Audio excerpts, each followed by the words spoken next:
Hello everyone, welcome back to the channel. So today I'm going to tell you how to lock screen in Vivo Y19. If you're using Vivo Y19 and you want to lock your screen, so let's see how can do this. Here you can see I have no any password or screen lock, so now I'm going to create new one. So just select phone settings app. In settings you just have to scroll down and look for privacy or security.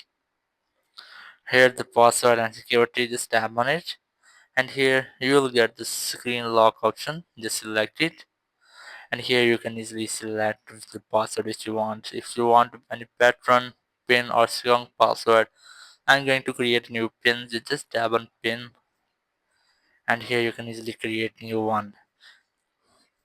You just have to enter your phone pin and then tap on next, and here enter your pin again, then tap on OK.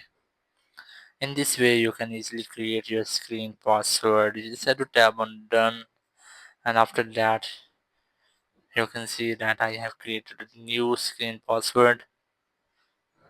So that's how you can easily lock screen to Vivo Y19. Thank you very much for watching the video. Until the next video, bye bye.